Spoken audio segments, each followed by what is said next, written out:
말씀들은 우리를 온전히 세워 나가게 하시는 하나님의 방법이고 하나님의 통로가 되기 때문에 그런 것입니다. 즉 그 시험의 시간은 우리를 온전히 세워 가시는 하나님의 시간이라는 것이지요. 그래서 시험의 그 시간은 우리에게 복이 되는 것입니다.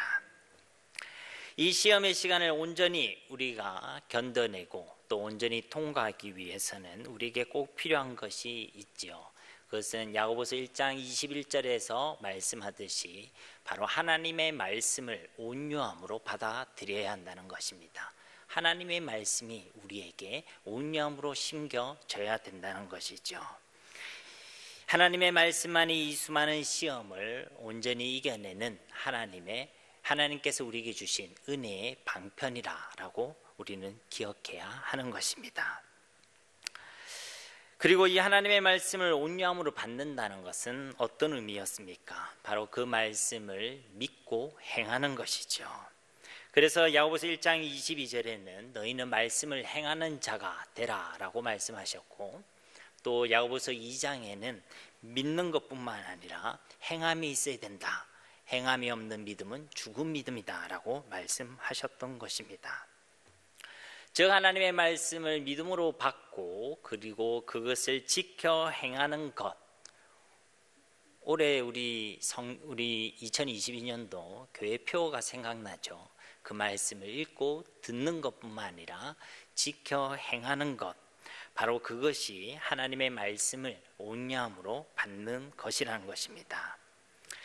이렇게 하나님의 말씀을 온유함으로 받는 사람에게 나타나는 증거가 있습니다. 그것이 바로 참된 경건이라고 야고보서에는 표현되어 있죠. 야고보서 1장 26절과 27절에 그 참된 경건을 세 가지로 설명하고 있습니다.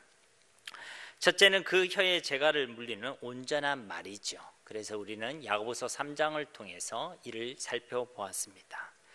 두 번째는 고아와 가부를 그 환난 중에 돌보는 긍휼의 마음이죠. 우리는 야고보서 2장을 통해서 이에 대해서 살펴보았습니다. 세 번째는 자기를 지켜 세속에 물들지 아니하는 정결하고 거룩한 삶이란 것입니다. 그리고 우리는 이 세 번째 참된 경건의 내용, 곧 자기를 지켜서 세속에 물들지 아니하고 정결하고 거룩한 삶을 살아가는 것에 대하여 우리는 지금 살펴보고 있는 것입니다. 세상으로부터 자신을 지켜내는 이 거룩한 정결에 있어서 특별히 야고보서에서 언급하고 있는 문제의 핵심에는 두 가지가 있습니다. 첫 번째는 바로 두 마음의 문제고, 두 번째는 교만의 문제이죠. 결국 정결하고 거룩한 우리의 경건한 삶을 위하여 야고보서에서 제시하고 있는 것은 세상과 하나님을 함께 섬길 수 있다는 그 두 마음의 문제를 해결해야 된다. 그리고 동시에 우리 가운데 있는 이 교만함의 문제를 속히 해결하고 하나님께로 돌아오는 것이 필요하다라고 권면하고 있는 것입니다. 그래서 야고보서 4장 1절과 10절 말씀, 1절에서 10절 말씀에서는 그 대안을 분명하게 이야기하고 있죠. 주 앞에서 자신을 낮추라고 이야기하는 것입니다. 하나님 앞에서 자신을 낮추고 하나님께 복종하고 하나님을 가까이 해라라고 우리에게 말씀하고 있는 것입니다. 그리고 야고보서는 교회 안에 들어온 이 교만함과 이 두 마음의 문제에 대해서 이제 실제적인 예를 들고 있죠. 그게 야고보서 11장 이하부터 오늘 살펴볼 말씀까지의 내용입니다. 먼저 11절과 12절에서는 우리 가운데 있는 교만함을 날카롭게 지적하고 있죠. 판단과 정죄를 하시는 분은 오직 하나님 한 분밖에 없는데 도대체 네가 누구이기에 형제를 함부로 비방하고 형제를 판단하고 형제를 정죄하느냐? 도대체 너는 누구냐? 라면서 우리의 교만함을 꼭 집어서 말씀하고 있습니다. 두 번째로 13절에서 17절 말씀을 통해 내일 일도 알지 못하는 인생들이 하나님 없이 자신의 힘으로 내일 일들을 계획하고 선택하고 예수님이 아니라 세상의 허탄한 자랑을 일삼는 자들이 있음을 밝히는 것으로 우리 가운데 있는 교만함과 두 마음의 문제에 대한 교회 권면의 말씀을 우리에게 주고 있는 것이죠. 우리는 모든 일들 가운데 하나님의 주권을 인정하고 세상의 허탄한 자랑이 우리의 자랑이 아니라 오직 예수님만을 우리의 자랑으로 삼아야 될 줄 믿습니다. 그리고 이제 그 세 번째 실제적인 예를 드는 말씀이 바로 오늘 살펴볼 야고보서 5장 1절부터 6절 말씀의 내용입니다. 혹시 우리 가운데 아직도 남아있는 두 마음의 문제, 하나님과 세상을 함께 겸하여 섬길 수 있다, 함께 의지할 수 있다, 그 두 개를 함께 버타여 살아갈 수 있다, 이런 두 마음의 문제와 하나님 앞에서의 교만함이 있다면 오늘 이 시간이 우리에게 철저한 회개와 통회의 시간이 되기를 간절히 소망합니다. 거룩한 정결이라는 참된 경건의 열매가 우리의 매일의 삶 가운데 맺어지기를 주님의 이름으로 축복합니다. 오늘 1절 말씀을 보니 들어라 부한 자들아 너희에게 임할 고생으로 말미암아 울고 통곡하라 라고 기록되어져 있습니다. 들으라 라고 말씀하고 있죠. 하나님의 말씀에 귀를 기울이라는 것입니다. 여기에는 하나님의 안타까운 마음이 담겨져 있죠. 우리를 향한 긍휼의 마음이 담겨져 있습니다. 쉽게 말하면 좀 말 좀 들어라 라고 이야기하고 있는 것이죠. 누구에게 이야기하고 있는 것입니까? 부한 자들에게 말씀하고 있습니다. 여기서 부한 자들이란 것은 말 그대로 돈과 재산이 많은 부자들을 이야기하겠죠. 당시 많은 소작농을 부리고 때로는 막대한 부를 부축하고 있는 그런 사람들, 당시에 힘있고 유력한 자들을 의미하고 있는 것입니다. 그렇지만 모든 부자들을 향해 이야기하는 것은 아닙니다. 특별히 이들은 틀림없이 육적으로나 경제적으로나 부한 자들이 맞지만은 동시에 그 마음에 가난함이 없는 자들을 이야기하는 것입니다. 5절 말씀의 표현과 같이 하나님에 대하여 하나님 앞에서 그 마음이 살찐 자들, 그 마음이 부한 자들을 바로 의미하고 있는 것입니다. 한마디로 이들은 교만한 자들인 것이죠. 시편 4절 말씀과 같이 그 모든 사상에 하나님이 없다라고 생각하고 하나님이 안 보신다, 우리를 모르신다라고 착각하며 살아가는 자들, 모든 상 가운데 하나님의 통치가 있음을 부인하는 자들이 바로 여기에 해당될 것입니다. 그래서 그들은 4절 이하의 말씀과 같이 함부로 죄를 범합니다. 하나님이 안 보시는 것 같으니까 함부로 죄를 범하는 것이죠. 함부로 우리의 이웃을 억울하게 만드는 것입니다. 사람을 쉽게 억울하게 만듭니다. 자신이 가진 힘으로 그 사람을 누르는 것이죠. 항상 사람과의 관계 속에서 파워 게임을 하고 그 파워로 다른 사람을 누르는 것을 일삼는 사람들입니다. 심지어 자신의 유익을 위해 사람을 죽이기도 하는 사람들이죠. 이것이 무엇 때문이냐면 교만 때문에 그런 것입니다. 남보다 내가 더 낫다라고 생각하는 것이죠. 그리고 이들은 두 마음을 품은 자들입니다. 하나님을 향해 전심이 아닌 자들. 야고보서 4장 4절에 그토록 경고했던 그 사람들, 그 세상과 벗되어 살아감으로 하나님과 원수된 자들이 바로 여기에 해당될 것입니다. 그래서 그들은 하나님 나라와 하나님의 의를 구하지 않습니다. 그들은 그 두 마음으로 자신을 위하여 살아갑니다. 세상을 사랑하며 세상을 구하며 살아가는 것이죠. 그래서 그들은 사치와 향락에 빠져 있습니다. 또 그들은 오늘 말씀의 표현대로 방탕한 삶을 살아가게 되는 것이죠. 결국 야고보서에서 그토록 언급하고 있는 두 문제, 교만함과 두 마음의 문제를 그대로 가지고 있음을 잘 보여주는 분명한 신뢰가 바로 여기에 표현된 이 부한 자들이라는 것입니다. 바로 이런 자들이 살아가는 그 삶으로부터 자신을 지켜내라라는 것이 오늘 말씀의 핵심인 것이죠. 어떻게 그럴 수 있겠습니까? 하나님과 세상을 겸하여 섬길 수 있다는, 그렇게 하나님과 세상을 함께 믿고 의지할 수 있다는 그 두 마음의 문제를 가지고 있는 자들에게, 하나님 앞에 자기가 주인이 되어 살아가는 그 교만한 자들에게 오늘 말씀은 분명한 근면의 말씀을 주고 있죠. 그 내용이 무엇입니까? 울고 통곡하라라는 것입니다. 울고 통곡하라라는 이 말씀은 이제 회개하고 통회하여 그 교만의 자리에서, 그 두 마음의 자리에서 속히 내려오라는 것입니다. 하나님과 이웃을 사랑하지 않고 세상을 버타여 살아가며 자기만을 사랑하며 살아가는 그 삶에서 이제 철저히 돌이키라고 우리에게 말씀하고 있는 것이죠. 이것은 앞서 살펴본 야고보서 4장 9절 말씀과도 동일한 의미의 말씀입니다.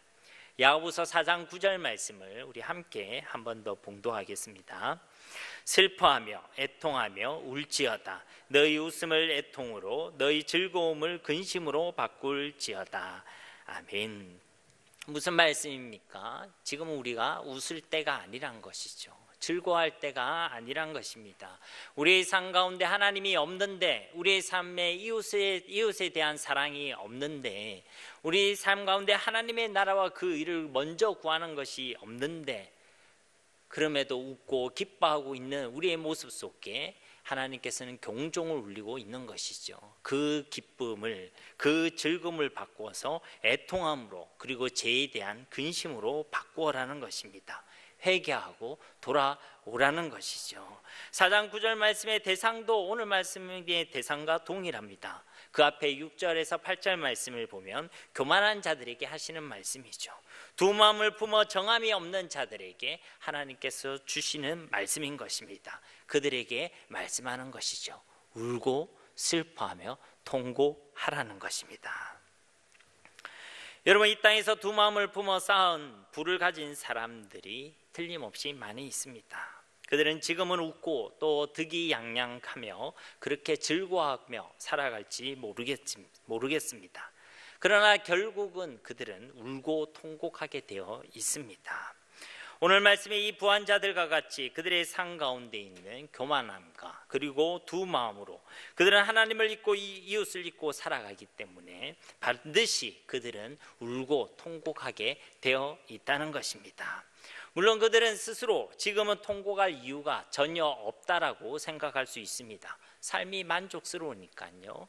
편리한 것도 있고, 남들 돼지고기 먹을 때 소고기를 먹을 수도 있고, 남들 조그만 차를 탈 때 큰 차를 타고 다닐 수도 있고, 스스로 내가 무엇 때문에 지금 통곡해야 되지 이렇게 스스로 생각할 수도 있습니다.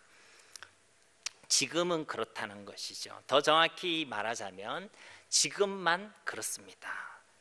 왜 그렇습니까? 반드시 울고 통곡하게 될 그날이 오게 되기 때문에 그런 것입니다. 지금이 괜찮으니까, 지금은 괜찮아 보이니까 괜찮다라는 것은 어리석다라는 것이죠.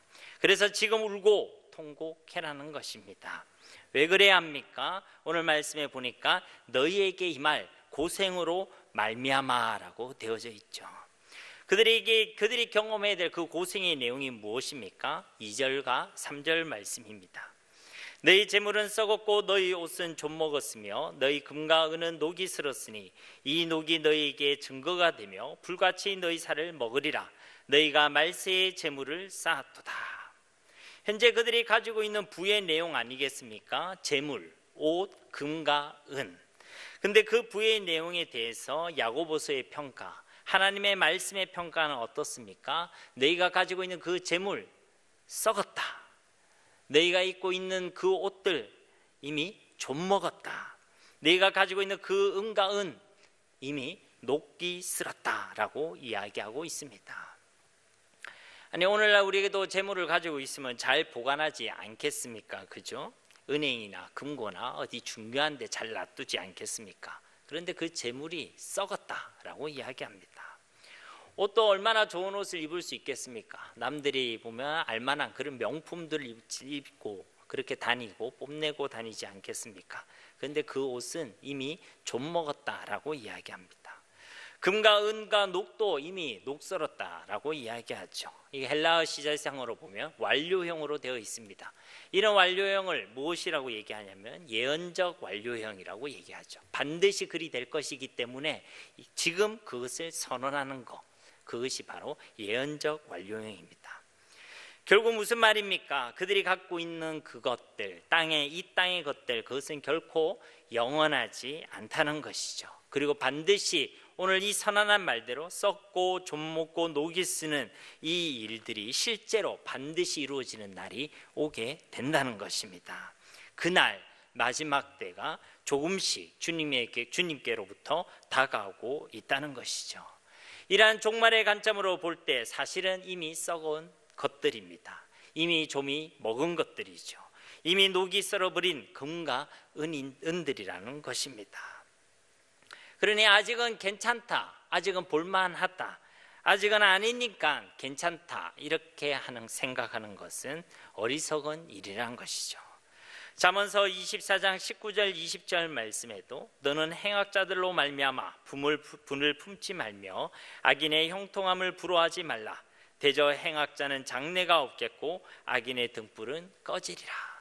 그들이 가지고 있는 그 대단해 보이겠지만은 그거 부러워하지 말라는 것입니다. 그 이유가 무엇입니까? 그거에는 장래가 없다는 것이죠.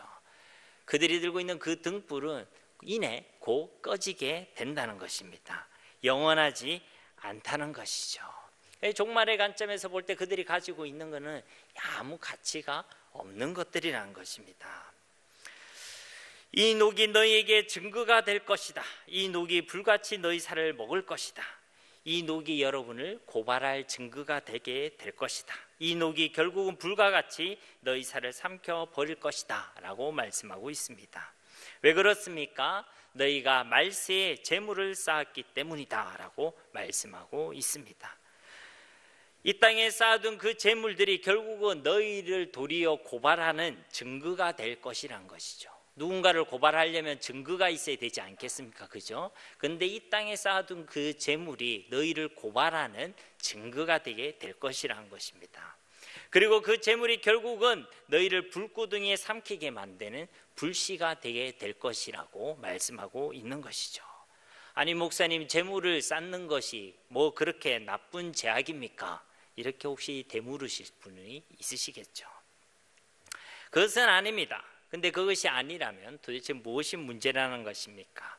5절 말씀을 자세히 보십시오. 너희가 땅에서 사치하고 방종하여 살육의 날에 너희 마음을 살찌게 하였도다. 너희가 땅에서란 말은 그 재물을 하늘에 쌓아두지 않았다는 것이죠. 바로 이 땅에 쌓아두었다는 것입니다. 그 재물의 목적이 하늘에 있지 않다는 것입니다. 그 재물의 목적이 하나님이 아닌 다른 것에 있다는 것이죠. 그 재물이 사용되는 곳 역시도 하나님을 위해서가 아니란 것입니다. 사치했다라는 것은 하나님을 위하여, 이웃을 위하여가 아니라 자신만을 위하여 사용했다는 것이죠. 그리고 하나님 나라를 위해 말씀대로가 아니라 자기 마음대로 재물을 쌓아두고 사용했다는 것입니다. 이것을 방종이라고 표현하고 있는 것이죠.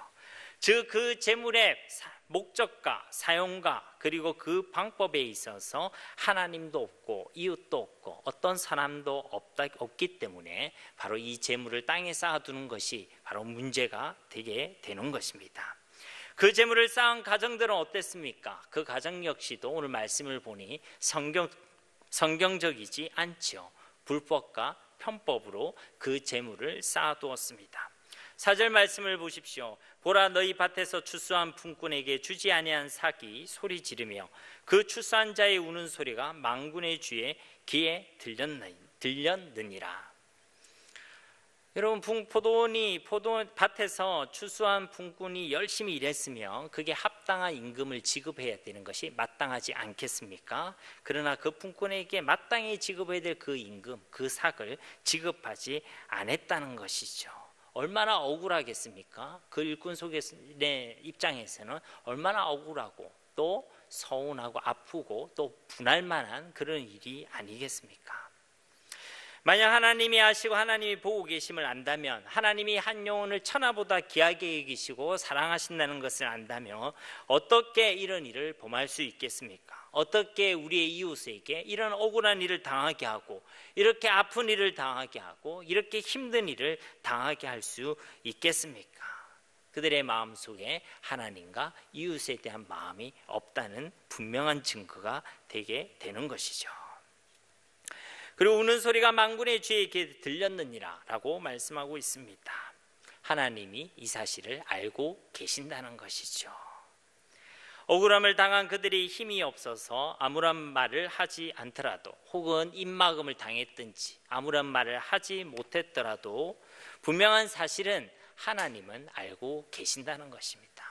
내가 누군가를 억울하게 하고 또 그들을 착취하고 불법과 편법으로 쌓은 부를 축적했을 때에 다른 사람들은 다 말을 못하고 또 말을 하지 않더라도 누구는 알고 계신다는 것입니까? 하나님은 알고 계신다는 것이죠. 오죽하면 그 삭이 부르짖는다, 그리고 그 부르짖음을 하나님이 들으신다라고 말씀하고 있겠습니까? 여러분, 우리를 심판하시는 분은요, 야고보서 4장 12절에도 말씀되어 있듯이 오직 한 분, 하나님밖에 없습니다. 그런데 그분이 알고 계신다는 것입니다. 우리의 마음과 우리의 삶을 알고 계신다는 것이죠. 사람은 때로는 모를 수 있고 또 사람은 때로 부족할 수 있습니다. 그런데 사람이 알아주는가, 이것은 사실은 크게 중요한 것이 아닙니다. 왜냐하면 우리를 심판하시는 분은 바로 하나님 한 분밖에 없기 때문에 그런 것이죠. 사랑하는 여러분, 불의한 재물은요, 하나님 앞에 설 곳이 없습니다. 불의한 재물이 무엇입니까? 하나님이 없는 재물, 이웃을 생각하지 않는 재물, 하나님의 나라와 의와 상관없는 재물, 하나님의 말씀대로가 아니라 불법으로 쌓은 그 재물들은 하나님 앞에 둘 곳이 없다는 것이죠. 이렇게 하나님도 없이 이웃도 없이 자신만을 위해서 살아가는 것, 그렇게 재물을 쌓아두는 것은 하나님 보시기에 사치와 방탕함일 뿐인 것입니다. 우리의 삶의 목적이 무엇인지, 그리고 우리가에게 주어진 그 삶을 우리가 어떻게 사용하는지, 여기에 하나님은 주목하고 계신다는 것이죠. 하나님의 관심이 여기에 있습니다. 우리를 심판하는 그 내용 가운데 너는 무엇을 위해 살아갔는가? 당신은 무엇을 위해 주어진 삶을 살아갔는가? 그리고 주어진 그 삶을 어떻게 살아내었는가? 이것이 바로 하나님의 관심이라는 것입니다. 이러한 불의한 재물을 이 땅에 쌓아두는 것은 다시 오실 주님 앞에 설 때에 3절 말씀과 같이 우리에게 불리한 증거가 되는 것이죠. 우리를 심판하는 근거가 된다라는 것입니다. 이러한 하나님을 떠난 이런 불의한 재물을 쌓아두는 것은 결국 내 스스로를 좀먹는 행동이라는 것이죠. 여러분, 저희 집 아이들이 다 나이에 따라 다 다르겠지만은 초등학교 때에도 오줌을 쌌습니다. 오줌을 쌌는데 아이들이 어릴 때는 오줌 싸놓고도 당당하잖아요. 아기가 오줌 싸놓고 당당하죠. 응애하면서 기저귀 갈아라 하면서 아주 당당하죠. 근데 이 아이들이 커가니까 이제 오줌을 싸고 나서 이제 완전 범죄를 꿈꿉니다. 이 새벽에 오줌을 싸지 않습니까? 그러면 그 팬티를 어디에 숨겨놔요.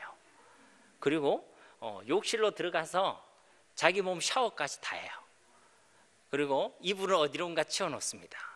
그러면서 아무 일이 없었던 것처럼 해놓죠. 이거를 우리가 모를까요, 알까요? 알죠. 그러니까 아이들도 그런 어떤 잘못된 것이 있으면 그것을 숨기고 마치 잘못 안 한 것처럼 한다는 겁니다. 그런데 우리가 하나님이 없는, 그리고 이웃사랑에 대한 마음이 없는 그러한 삶, 그러한 재물을 쌓아두는 것은 하나님 앞에 우리에게 불리한 증거들을 그대로 놔두는 것이라는 것이죠. 그러한 재물을 쌓아두는 만큼 그 재물이 우리를 삼키게 될 것이라고 오늘 말씀은 경고하고 있는 것입니다. 나아가 하나님이 없는 삶, 이웃에 대한 사랑과 관심이 없는 삶, 그렇게 재물을 쌓아두고 삶을 살아가는 것은 자신의 마음을 살찌우는 것과 동일하다라고 오늘 말씀은 이야기하고 있죠. 특별히 5절 후반절 말씀을 우리가 꼭 기억했으면 좋겠습니다.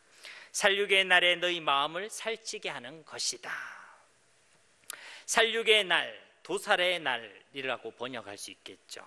그날에 자신을 살찌우는 것은 어떤 의미겠습니까? 나를 잡아 드십시오, 이런 의미가 아니겠습니까? 생각해 보십시오. 이왕 우리가 소를 잡으려고 하면 보암직도 하고 좀 더 먹음직도 하고 토실토실한 녀석에게 손이 먼저 가지 않겠습니까? 즉 하나님과 이웃에 대한 마음이 없이 교만함과 두 마음으로 살아가는 바로 그 삶은 마지막 날에 하나님의 심판을 당하기에 딱 좋은 삶이다라고 이해할 수 있는 것입니다. 그러므로 우리는 어때야 되겠습니까? 이 마지막 때에 우리의 마음이 살찌면 결코 안 되겠지요. 더욱 낮고 가난한 마음으로 마지막 때를 살아가야 될 줄 믿습니다. 교만함이 아니라 낮고 겸손함으로, 간절한 마음으로, 두 마음이 아니라 하나님을 향한 전심으로 마음과 뜻과 힘을 다하여 하나님을 경외하고 하나님을 사랑하는 마음으로 우리가 살아가야 되는 것입니다. 그래서 야고보서 4장 6절에서도 하나님께서 교만한 자를 물리치시고 겸손한 자에게 은혜를 주신다. 야고보서 4장 10절에도 주 앞에서 너희 자신을 낮추라고 분명히 말씀하셨고, 예수님께서도 심령이 가난한 자가 복이 있다라고 말씀하고 있는 것입니다.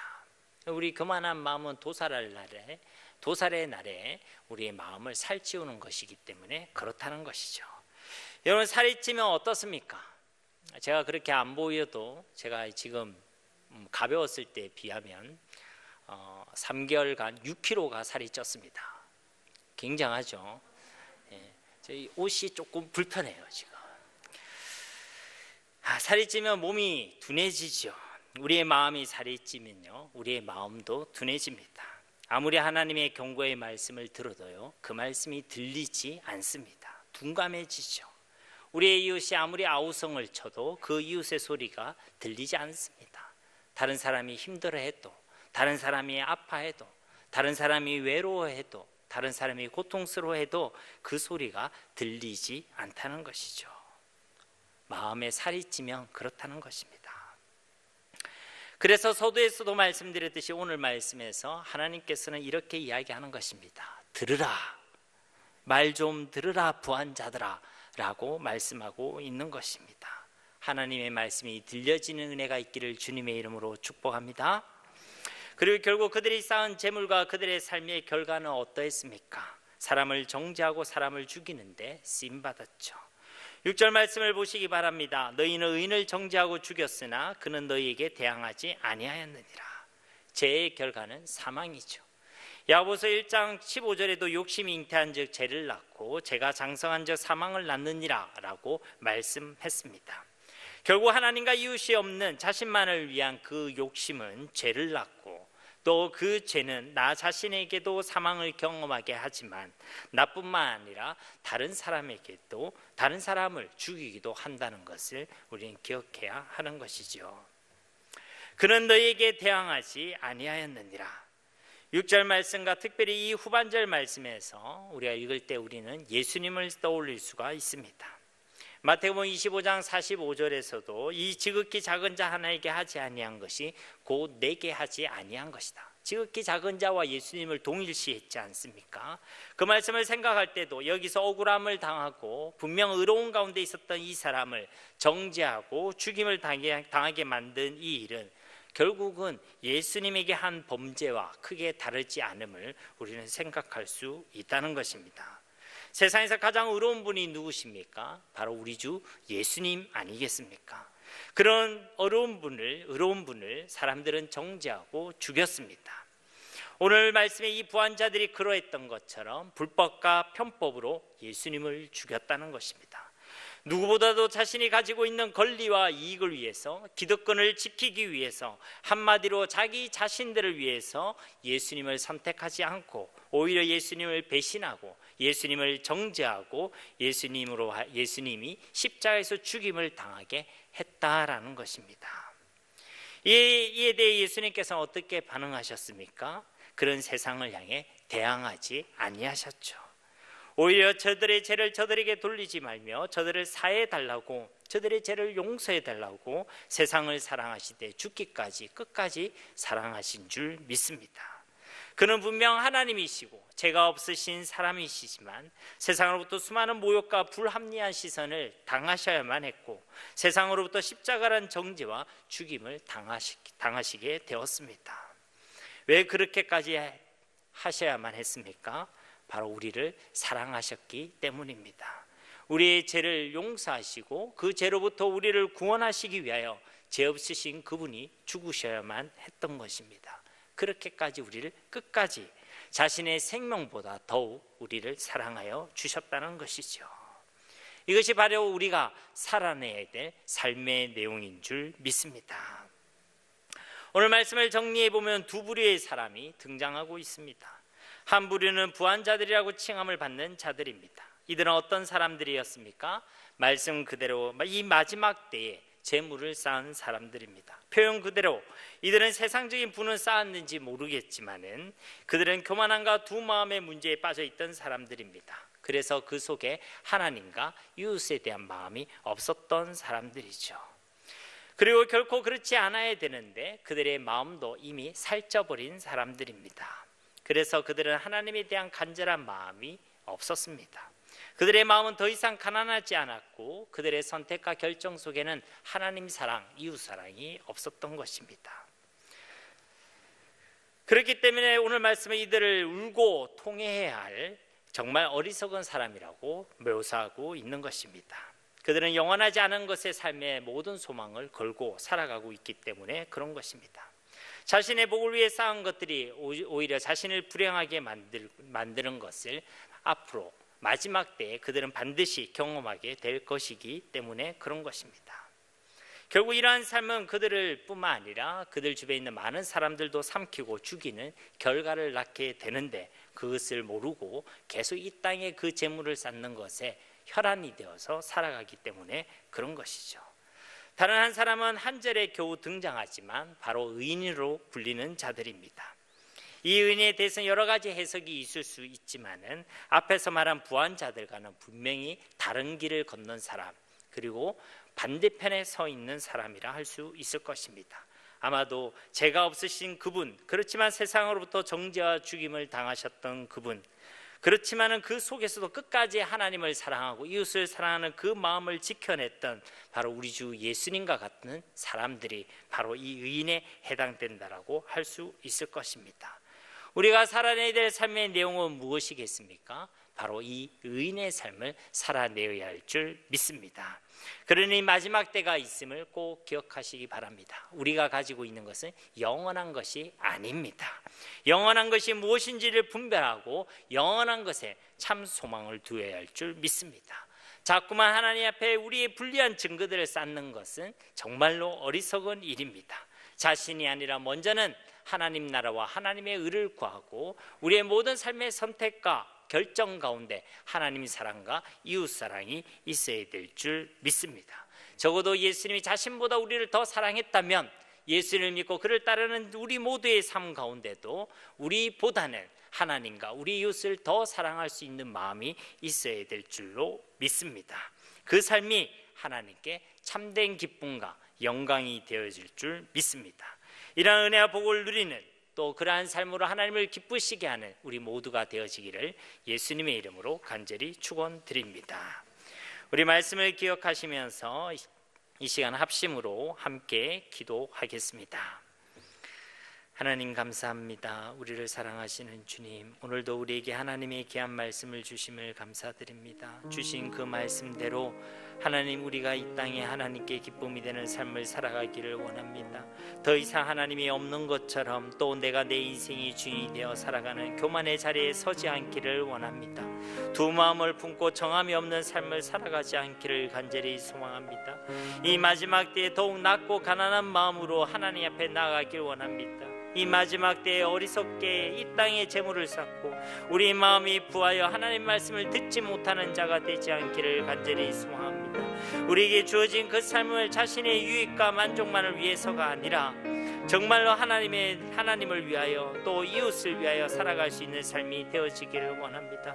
들으라는 그 주님의 말씀에 귀를 기울이고 순종하여 울고 통곡함으로 철저히 돌이키고 하나님께 온전히 나아가는 우리 모두가 되어지기를 원합니다. 세상에 썩어져 없어질 것들이 아니라 영원한 하늘의 상급을 쌓으며 영원한 것에 소망을 두고 우리 주님이 그러하셨듯이 끝까지 인내하며 믿음으로 살아가는 우리 모두가 되어지기를 간절히 소망합니다. 우리에게 주신 하루하루 그것을 허투루 쓰지 않기를 원합니다. 하나님이 우리의 모든 삶의 주인이 되어주시고 우리의 모든 삶이 하나님께 기쁨과 영광이 되어지게 하여 주시옵소서. 감사합니다. 예수님의 이름으로 간절히 기도드립니다. 아멘. 우리 찬송가 445